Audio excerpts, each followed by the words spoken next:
Loh kula itu karena hidup dengan istri saya sama anak saya. Jadi yang ngurus anak saya sendiri. Jarang kula ngurus dalam jarang. Ya, memang itu memang saya punya standar pakai kitab-kitab kados hikam. Saya ini merasa hidup di dunia itu sendiri. Sampeyan tak warai la Allah kalau kotar. Imam yang ngarang hikam itu punya resep supaya kamu seneng terus. Liyakil lama tafrahu bihi, mesti yakil lama tahzanu bihi. Usahakan sedikit sekali apa yang bikin kamu seneng, maka akan sedikit sekali yang bikin kamu susah. Jadi misalnya kulo nih, jadi kiai misalnya cari wong ya kulo kiai wong alim, jelas nak ngalim, nak kiai rapati ya, nak ngalimnya jelas. Tapi nak kiai rapati, nah kan kiai tapi orang ngalim. Nah kulo nak darah wong alim malah muni ya jelas. Nak kiai rapati ya, kulo rapati nurut, tapi aturan masyarakat rapati nopo. Nah sampean kiai tapi orang nopo ngalim. Ya beda. Enggak, ini memang bedanya jauh. Ya mungkin lebih kiai sampean gimana? Cara derdek-derdek dongo meyakinkan sampean. Tapi cara artine dongo piye paham kulo. Lha boten iki nyata, sampe rasa tersinggung. Napa barang-barang napa? Nyata. Nah, kulo sering ditakoki kiai-kiai masalah. Resepnya apa jenis? Konjinan ratau susah, dal kita ratau wiridan, ratau muhaisisip. Resepnya ilmu itu gini kata hikam.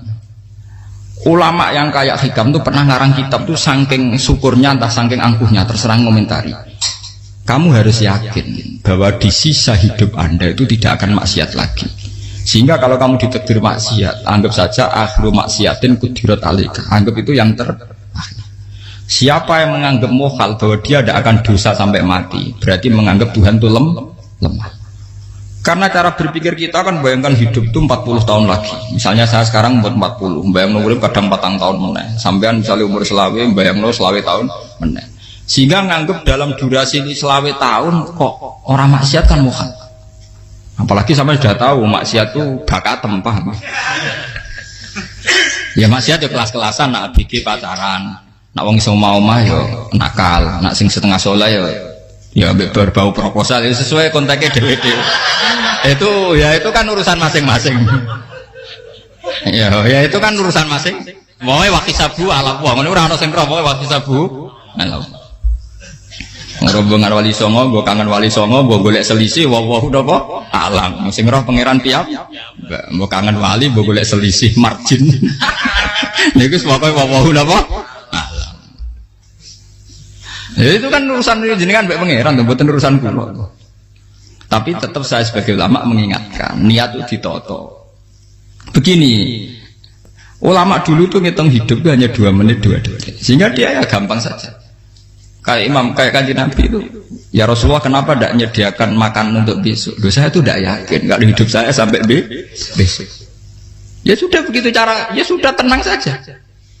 Kalau sampean kan bayangkan hidup 4 tahun lagi, 5 tahun lagi, sehingga arah mangan ya wedi tenan. Padahal bolak-balik zaman cilik arah mangan tetep wedi. Jadi cara berpikir Nabi itu begitu. Begitu juga cara pikir sahabat, cara pikir ulama-ulama yang waras itu begitu. Loh, saya itu pernah melarat di Jogja zaman pertama merantau. Itu kalau nanti saya bilang, Gus kok tidak punya beras nih? Tapi apa yakin nak sesuk urip palu? Kowe butuh mangan sesuk, anak sesuk ijek napa? Cara berpikir ulama itu begitu. Sehingga melihat maksiat juga gitu. Alhamdulillah aku ijek urip 1 detik, 2 detik, 2 menit. Sehingga hidup. Dan itu sudah cukup untuk lafadzkan la ilaha illallah. Makanya kata ngarang hikam, betapa murahnya Allah. Surga itu hanya bisa dibeli dengan 2 menit. Karena surga itu senilai la ilaha illallah. Miftahul jannah la ilaha illallah. Itu cukup 1 menit. Berarti surga itu regane mau 1 menit. Dan karena dia nganggap hidup itu 1 menit ke depan, la ilaha illallah, ya sudah. Dia ngitungnya hidup itu per menit. Kalau sampean kan enggak, per 10 tahun, per 20 tahun. Sehingga kriminal betul, cara pandang sampean itu kriminal betul. Sehingga bayang lo kudu di duwe, kudu di bojo, nak kiai kudu di pengaruh. Nah kalau saya enggak, saya meskipun enggak sehebat itu, tapi mewarisi keilmuan mereka. Jadi misalnya saya jadi ulama, itu bayang loh, di santri musito. Islam pokoknya ke Ahmadiyah ya gitu saja.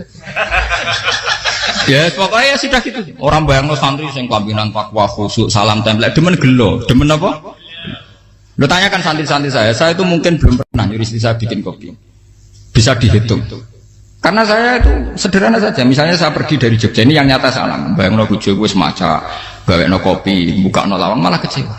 Seperti umumnya orang kan gitu. Semerantau ada bang bojoku nyuambut, digawekno kopi, digodhogno banyu hangat teman, bareng teko bojone wangep kukur-kukur. Karena tarifnya dia ideal, maka mudah kecewa kalau itu tidak terjadi. Nak kula mboten, sebayangno kaya Jogja, ibu juku cek utuh Islam, nak sholat 5 bulan ya sudah gitu. Pakai standar-standar yang minimalis. Saya dari rumah bangun sampai ngaji ya, pokoknya melek, terus ya sudah nak sholat demadem nopo, mulanya sudah gitu. Andai kan saya pakai standar maksimal, maka akan mudah kecewa. Rasulullah juga begitu. Rasulullah itu ngadepi Sayyidah Aisyah itu ya begitu, ngadepi Hasan Husain. Sehingga tidak ada cerita Nabi mudah kecewa betul. Karena Nabi bayangkan anak istrinya itu ya minimalis sekali, urusan dunia loh maksudnya minimalis sekali. Misalnya Nabi pagi-pagi tanya, ya Aisyah apa ada sarapan? Enggak ya Rasulullah, ya idzan asumu, kalau itu saya puasa. Kalau sampean usul-usul ora digekno kopi wong wedok opo? Itu kan repot. Muni-muni itibak sunnah Rasul tapi tidak pernah sampai mendekati sunnah napa Rasul. Sehingga ya tenang saja Nabi. Saya tuh alhamdulillah bisa niru dalam gitu-gitu tuh bisa. Makanya ini kiai muda paling jauh. Banyak kiai yang sepuh itu kalau urusan gitu konsultasi sama saya. Gus resep apa kain? Ini kula resep era dekarep. Juga saya tidak pernah bayangkan apa tanggaku seneng aku atau orang sing ngaji aku kecewa, tidak pernah bayangkan. Sampai itu kan makhluk, tidak penting. Kecewa tidak kecewa itu tidak benar. Saya itu orang alim, ngerti ini warido kamat lubi, ora warido kum. Yang tak gulai ridane pengiran, ridane sing ngaji, ridane konsumen. Itu apa? Makhluk tidak penting. Itu harus dilatih. Harus apa? Sehingga orang itu kalau biasa sholat, maksudnya biasa ta'alluq bi Allah, mesti la'alla katardo, mesti gampang puas. Karena dia iktifak ngalap cukup bi Allah Subhanahu wa ta'ala. Saya sebagai manusia juga sering ditangisi istri. Misalnya saya sering ke Jogja sendirian. Nah ninggalan nopo, ninggalan ibu milih pengiran. Misalnya mati ninggalan ya paling aku mau ngapes nih suara. Paling uang nangis gue kegiatan. Bukan apa. Ingin saya bahwa konstitusi ulama itu masih iktimat Allah. Kalau kita kan enggak. Cara berpikir kita ngaji itu ideal sing ono podium, sing ngaji kelaminan takwa kabeh, ketunan kaji kabeh, diluk kabeh. Kita akan pakai standar-standar yang dengan asumsi kita. Padahal Nabi di zaman sugeng al iman hahuna wa yusiru ila qalbihi sadrihi salah. Iman itu urusan hati. Komitmen sampean bi Allah Subhanahu wa taala. Nah ini resepnya. Makanya kata hikam liyakillah mata frohubi, mesti yakinlah mata syanubi. Sedikitlah kamu gembira dengan satu hal, nanti akan sedikit kamu yang kecil. Artinya misalnya kados kula sebagai ulama seneng kula nu kok ijek iman. Ya nggak kayak wong awam. Ya sudah gitu. Jadi misalnya suatu saat kula jatuh, yang ngaji saya gak semeneng dadi kubeding. Wong sing seneng kula bubar kabeh. Kula ora susah, miskola darah bener. Gus saiki jenengan ora sing seneng. Ya tenang saja. Sing ora seneng makhluk ora jelas. Dan status mereka tetap la yadurru walayan. Ini harus dilatih. Sehingga Nabi itu ya meskipun beliau itu perang, sahabatnya meninggal, ya tenang saja. Nabi cara berpikir yang meninggal mereka mati syahid, yang masih hidup dianggap berpotensi melakukan kebaikan. Sama tak warai resep-resep dari Rasulullah Shallallahu Alaihi Wasallam. Saya ini sebetulnya memaksa, menjelaskan ini maksa, karena saya inginnya jadi ulama yang kayak umumnya orang, tidak ideal amat. Tapi kan saya ditekdir ilmunya itu ideal, jadi terpaksa saya jelaskan. Tapi kalau perilaku saya tidak akan ideal. Soalnya ngawur, saake mari Ghafuri pengiran nganggur bolak-balik cerita. Ada seorang wali, karena dia wali itu doa di multazam, ya Allah saya ini minta satu hal. Karena dia wali maka tidak minta uang, tidak minta jabatan, minta engkau takdir saya tidak pernah maksiat. Itu kan bagus sekali, minta doa ditakdir gak maksiat kan ada. Dari pengiran malah Syafi'i. Fa'ena ada ukufran. Karena tahu maksiat malah sifat ghafurku tak ada kok endi. Gambarnya pengiran kan sifat ghafurku rak nganggur. Malah tidak ada orang selain Nabi kecuali ditakdir tahu maksiat. Dan sifat ghafuri pengiran efektif. Paham apa?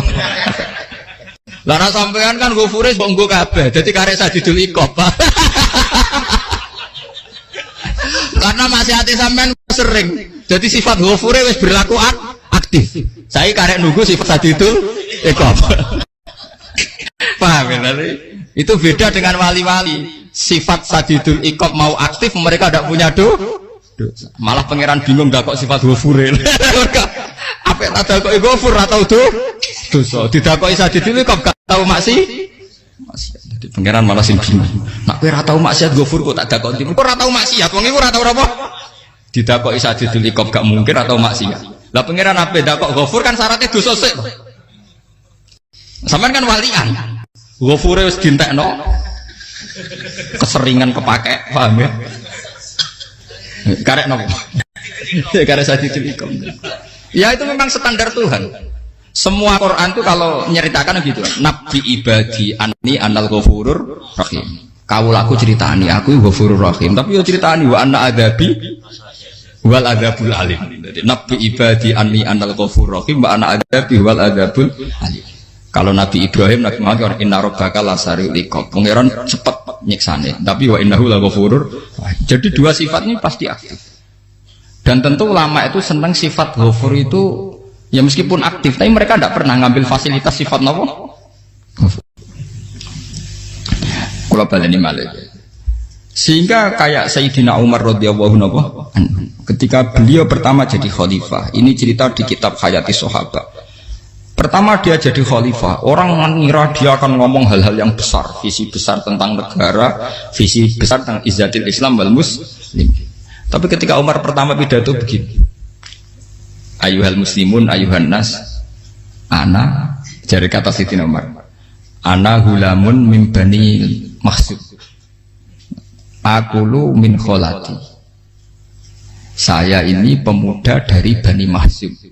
Kecil saya bisa makan karena bulik-bulik saya punya kebun kurma yang kalau saya memanen diopahi beberapa biji dan itu menjadi kuti wahayati, menjadi saya bisa hidup. Terus wassalamualaikum warahmatullahi wabarakatuh. Orang itu penasaran semua. Orang jadi khalifah pertama dibendem jadi Amirul Mukminin, pidatonya ngenang masa kecilnya ra kelar mangan, kelare mangan mergo buruh bulike, paham ya? Ngondoh kurma terus dikai tamarotin, beberapa kurma sing dadekno iso dan itu saya pakai sampai ketemu Allah Subhanahu wa taala saya pakai. Misalnya sekarang saya mulya, misalnya kalau dibilang mulya ya ana sing nyucup, ana sing husnudzon, ana sing hormat macam-macam sawangane. Itu bodoh sekali kalau saya menikmati itu, bodoh sekali. Paling banter nikmati dicucup dihormati itu apa? Tapi kalau nikmatnya bisa makan saat itu tuh nyawa. SBY jadi presiden prestasi, Gus Dur jadi presiden prestasi, tapi umpama presiden tetap mangan. Prestasi tertinggi adalah bisa makan selisat dirumki gojo-gonyo. Makanya Umar mengingatkan, sebetulnya nikmat tertinggi saya itu tidak saat saya jadi khalifah, saat itu kok aku iso mangan, cara gak aku mati. Paham ya? Jadi itu luar biasa. Kita ini kan menjadi angkuh karena ngitung nikmat itu yang besar-besar, punya prestasi, punya. Kalau saya enggak ngitung nikmat itu kelar mangan gak mati, kan gampang. Sehingga saya tidak mudah kecewa karena tarifnya minimalis, gak gampang apa? Jadi misalnya kalau kapan-kapan kok berhubung, Gus ini Tuhan rasanya jangan ngeten-ngeten. Oh makhluk itu ya gak apa-apa. Kalau di status kiai kan seakan-akan ngomongnya sakral, seakan-akan mandi. Tapi nak tak status, oh makhluk itu ngomong-ngomong ya sudah kan. Menjadi kan sudah distatuskan sebagai apa? Makhluk. Tentu makhluk statusnya la yadurru wala yanfa. Di sini ini penting. Orang-orang ahli tauhid tentu tidak punya kesusahan. Innalladzina qalu rabbuna wa tsummas taqamu. Itu mesti tidak ada kesusahan sama sekali. Misalnya ulama-ulama dulu mau mati, ya tenang saja. Mati kedua itu mati paling menantang ya, menyenangkan sekali. Karena mati yang seru itu mati zaman Al-Adam. Misalnya saya kelahiran tahun 70. Tahun 40-50 kan belum ada saya, itu mati yang sejati karena Al-Adam. Kenapa? Al-Adam tidak ada. Mati yang nanti itu mati yang petualangan karena saya mati setelah menyaksikan kekuasaan Allah, setelah husnudzon sama Allah, sehingga mati yang menuruti kerinduan akan ketemu sang kekasih. Makanya Jalaluddin Ar-Rumi ketika mau meninggal dan orang-orang muridnya nangis, dia marah-marah. Hei murid-muridku, betapa bodohnya engkau. Saat kayak ini yang saya tunggu, saya sudah menyesal berusaha sampai Allah dat tak senang. Aku kecewa waktu makhluk-makhluk koyo kowe. Saiki wis wayahe aku goleki kholik dat tak senengi malah mbok tangi. Cek bodone kowe. Saat-saat sing tenteni malah mbok tangi. Betapa aku lamanya menunggu kematian ini. Mergo hidup itu keterpisahanku mbek Allah, kemen ketemu kowe. Malane Jalaluddin Rumilah yang mengistilahkan mati itu malam pengantin. Makanya fal'an awanu sirok minkum wa awan wisol habibi. Ini saat yang indah karena ketemu dengan berpisah dari makhluk-makhluk yang tidak penting menuju sama habibi kekasihku. Dia misalkan mati itu malam pengantin. Semenjak istilah itu populer sehingga di Jawa anak ngipi jadi nganten takwilane mati. Itu filosofi sufi ya, filosofi apa? Lah niku tenan. Begitu juga sahabat-sahabat dulu. Bilal mau meninggal, anaknya udah nangis. Bilal lagu ya. Ditanya sama anaknya, kenapa anak-anak kamu nangis? Dan jenengan badhe kapundhut. Aku malah seneng nang mati. Hudan nalqal akhibah Muhammadan wa hisbah. Aku nak urip ketemune mbek kowe terus. Malah nak mati ketemu Nabi Muhammad. Hudan nalqal akhibah Muhammadan wa hisbah. Nah, dengan cara pandang begitu maka hidup itu enjoy saja. Ya saya sebenarnya keberatan pakai kelas ini, keberatan karena saya harus ngulang sampean-sampean. Ya makanya potensi kayak saya tentu mengurangi jadwal ketemu. Makanya saya mohon kalau tidak penting itu jangan sungkan. Anggap saja itu bagian dari hormat saya. Ya minimal sampai misalnya di dua saya ketahui gue jajan pentolan, nah apa mau gue suwan bareng malah repot. Gue ganggu wong anak peleleran pak. Nah misalnya sampai kepentak kok hukum, uang nak pinter, hukumnya takokan ya ringan, takok kita tanggam paling bisa. Karena pertanyaan yang ringan tentu ya ringan-ringan saja kan. Gak perlu kiai kali ber. Sampean ora usah GR. Kalau pertanyaannya angel Gus gak ono sing iso jawab. Uang nak ralim tahke, ku pertanyaannya ya ora patimu itu. Iku wis kangelan ngoten. Ini mboten ngenyek tapi padha enak. Padha napa? Makanya kalau latih. Jadi hikam sendiri itu ada manhaj, ada metode. Kalau orang supaya tardo, liyakil lama tafrohubi, yakil lama tahsenu. Anak saya itu kalau habis main pulang, itu saya senengnya pol. Istri saya pernah jangan. Gus, anak mulai senengnya. Dek biro-biro, anakku gemulai nih ngomahku. Misalnya terus biasa. Saya terus anakku lo main mulai itu seneng. Biro-biro anakku mulai nih ngomahku. Dipanggil anak saya bapak itu senengnya sak boleh. Biro-biro ada saya manggil bapak. Jadi saya pakai standar minimalis sekali. Saya tidak pernah pakai tarif. Dia anak yang ideal dihormati orang. Sampai buat anakku sujud nih pangeran, ngerti pentingnya mau tasbih. Makanya anak saya tak namakan tasbih semua. Itu ya sudah senang. Saya tidak pernah bayangkan anak saya jadi kayak besar dihormati juga. Mari gampang kecil. Ya, sekolah kan Sayyidina Umar. Saya pemuda dari Bani Mahzub. Yang kecilnya bisa makan karena buruh bulikku. Akal tuh tamarot. Wah itu saya baca tuh nangis betul. Betapa hebatnya Sayyidina Umar. Mengingatkan ulang bahwa nikmat tertinggi itu ya makan, karena makan kaitannya nyawa. Orang jadi bupati, enggak jadi bupati tetap makan. Jadi kalau ngatain saya tarifnya minimalis sekali. Nah, kalau orang sudah makan gitu, lah Allah kata tertemu mudah sekali. Tapi kalau sampai tarifnya ideal harus di mobil, kudu sangune akeh. Masuk gue mobil gak sanggup akeh. Barang gue sanggup akeh, kudu gue penderek. Masuk kiri lu juga kok tanpa penderek. Penderek maju. Masuk orang kena dikeloli, jadi malah repot. Akhirnya gue mau ngaju. Harus selingkuh dari sing we. Itu perkara meneh. Mau ruwet nuruti tahapan-tahapan duniawi makanya resep kalau ingin itu kon sholat, maksudnya sholat itu dihayati secara tauhid ya, dihayati secara tauhid. Misalnya inna sholati wa nusuki wa mahyaya wa mamati lillahi rabbil alamin. Itu akan pasti Allah kata pasti mudah melihat alam ini ridho. Ini satu sekelumit ya, di resep orang ulama yang saya meniru beberapa di kitab Hayati Sahabat, di kitab Hikam, dan meniru terutama semuanya sanad dari Rasulullah Shallallahu Alaihi Wasallam. Makanya suatu saat Nabi itu kagum. Abdullah bin Mas'ud itu jalan dan dikawal oleh beberapa malaikat. Terus Nabi itu heran. Ya kenapa itu selalu mengawal kamu? Kata Abdullah bin Mas'ud, ya Rasulullah, inilah akhtu khutwatan illa wa azunnu alla akhtu wa ukhra. Wa ma akatu luqmatan illa wa azunnu alla alqamu ukhra. Saya itu tidak pernah melangkah kecuali saya tidak pernah yakin apa betul saya bisa melangkah lagi. Jadi perlangkahnya itu dia iktimat Allah. Dan saya tidak pernah mengunyah satu kunyahan kecuali saya tidak yakin apa betul saya bisa mengunyah lagi. Setiap kunyahnya tetap semuanya berada Bismillah. Semua itu atas nama pertolongan atas kata Rasulullah. Orang kakak Andaikan saya ada nabi terakhir itu jadi nabi. Jadi makanya dulu nabi itu sering ngendikan, andaikan orang-orang kayak gitu itu ada nubuah, tentu mereka punya derajat nopo nubuah. Jadi tidak jadi nabi tapi punya derajat nopo nubuah. Nah orang yang cara berpikir gitu tentu tidak khawatir apa yang hilang dari dirinya, karena dia berkontrak dengan Tuhan hanya per menit per detik. Kamu punya resep al-mu'min yusiru sana Allah ayakuna li nafsi zakiron. Seorang mukmin yang sejati tentu kontaknya dengan Allah Subhanahu wa taala, dan dia tidak pernah ingat dirinya sendiri. Kayak sampean pas umat tapiil, Allahu akbar, Allah maha besar, subhanak. Selalu ana wong ngrasani termasuk lali utange barang itu. Tapi yang jelas kan menjadi enjoy dengan dirinya sendiri. Paham ya? Menjadi enjoy dengan dirinya. Karena dia tidak sering punya kontrak dengan makhluk. Nah ini maksudnya Allah kamu tertentu.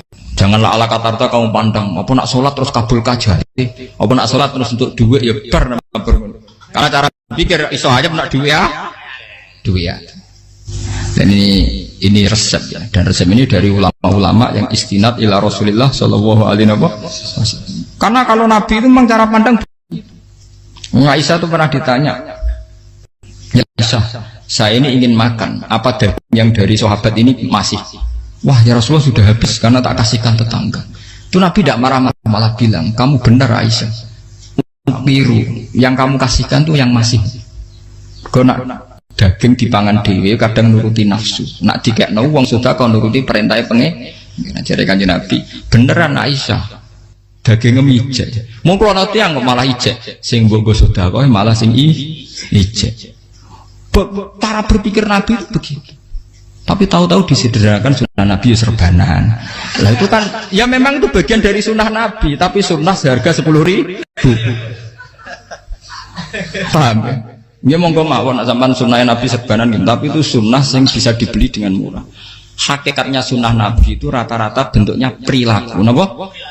Sampeyan delok dawuh Aisyah tengene tiba berjanji kana khuluquhul Qur'an wa shimatuhul ghufran yansahu lil insan wa yafsahu fil ihsan wa ya'fu 'anil dzambi idza kana fi haqqihi wa sababi. Kana khuluquhul Qur'an, nabi ku akhlak dasare wis kaya Quran plek. Urusane akhlak. Wa shimatuhul ghufran, ciri utama sifatnya nabi gampang nyepuro. Yansahu lil insan, dan nabi punya niat baik pada seluruh manusia.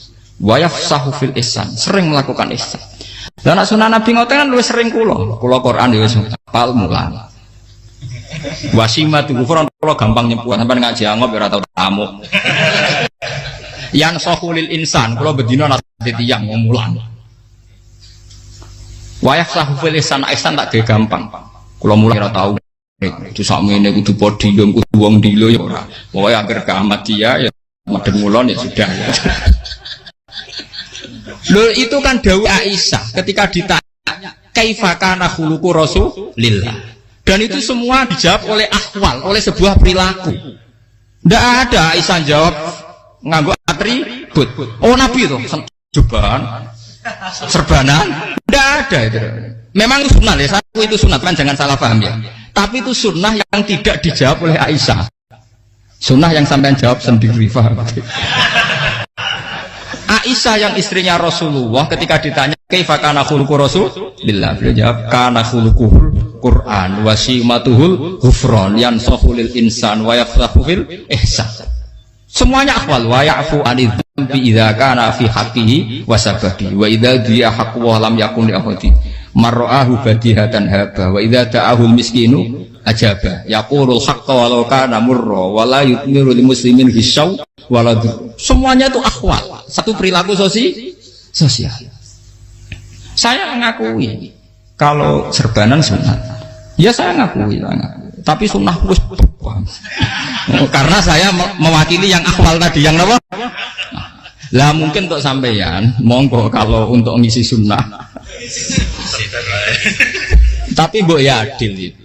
Ini bukan kritik mboten nggih. Yang meyakini serban sunat kan sudah banyak dan itu bagus.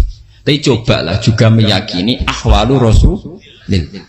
Makanya mansanna sunnatan itu rata-rata ulama maknani siapa yang ikut sunnahnya Nabi. Rata-rata ulama nafsir ahwalu Rasulillah wa af'alu. perilaku sosial Rasul. Makanya terusannya wa idza ja'ahul miskinu ajaba. Kalau dipanggil orang miskin ya datang. Ya maksudnya ada harus orang miskin manggil pas resepsi kawin boten. Misalnya ana wong melarat kuwi di sepeda motor, wong melarat iki yo ngeteroni puskesmas ya mbok terno. Wong melarat loro yo nukono misale apa minyak kayu putih mbok tekani. Ora kok ngerti-ngerti mbok urusan walimatul urus sing wajib piye. Payah. Lho lan padahal miskin aja pe ora ana hadise urusan walimatul urusan mboten. Kalau orang miskin manggil ya dalam riwayat hadis ya Nabi sering dipanggil orang miskin. Ya Rasulullah, mbok datang ke rumahku, ada apa? Terus ya Nabi, saya tuh ingin rumahku sing elek jenengan nanti salat teng mriku. Ya Nabi datang ya salat saja ya ora jaman. Fi ayyi makanin aradta an usolliya fi. Kamu di tempat mana kamu seneng salat? Teng mriki ya Rasulullah. Ya Nabi salat. Sing ngundang ya waras pisan. Kenangan mek Nabi kok mae dienggo salat Nabi. Ambean tahu tanggung kiai kon salat. Kon promosekno anakmu iku Pak. Dia itu nggak nugih kersane ketampi PNS. Padahal kiai ini dia anak era PNS. Kalau dulu kan sahabat ngundang Nabi itu ya gitu. Ya Rasulullah, saya itu ingin sekali engkau sholat di rumahku. Fa'takhidahu musollan. Kemudian tempat yang pernah engkau sholati mau tak pakai musola pribadi. Makanya masjid kiblat itu rumahnya sahabat. Karena dulu Nabi pernah sholat di satu tempat. Adalah ono perintah tahlilul kiblat itu di rumahnya sahabat. Itu sahabat dulu itu kalau ngaturin Nabi itu kenanya ingin Nabi pernah sholat di situ. Nah, ilmu ngeten ini muntah. Ya untungnya nonton kulo, jadi ono sing eling-eling ya Bang. Nah, teman kudu syukur ya. Artinya syukur ya. Orang kayak saya itu tidak usah sampean dikte-dikte ngikuti hukum adat. Kalau ngoten sampean gelo mergo kula ora iso teko, kula ya gelo perkarane ulama kok mbok atur. Makanya saya sering guyon cerita saya itu kalau di pasar Pandangan dulu tuh anyaran boyong sering di pasar ditanya sama Gus wong alim kok di pasar piye aneh tuh ya aneh kuwi aneh piye bodohnya wong alim. Kadang masyarakat tuh tidak sadar keanehan dirinya sendiri. Mereka enak saja merasa kalau orang alim ke pasar itu aneh. Mereka tidak sadar orang bodohnya wong alim ya aneh. Enak saja mereka mikir sepi. Paham ini supaya sampean la Allah kan apa tar. Makanya untuk Rasulullah Nabi itu sering ngendikan ana tamu hormati. Tapi etika mertamu di Rasulullah itu walakin idza du'aitum. Mertamu Nabi itu ditimbali. Walakin idza du'itum du'iya mabni majhul. Ketika kamu ditimbali fatwa. Jadi ya ayyuhalladzina amanu la tadkhulu buyutan nabiyyi illa ayyudzana lakum. Jadi untuk sowan Nabi itu nunggu dipang ya, meskipun sahabat tuh rindu Nabi, tidak berani sowan ke dalamnya Nabi. Kalau ingin ketemu Nabi di barengno pas sholat jamaah, karena Nabi pasti keluar di andai kan Nabi nerima tamu di rumah, ora sida dadi Nabi. Sama nompo tamu.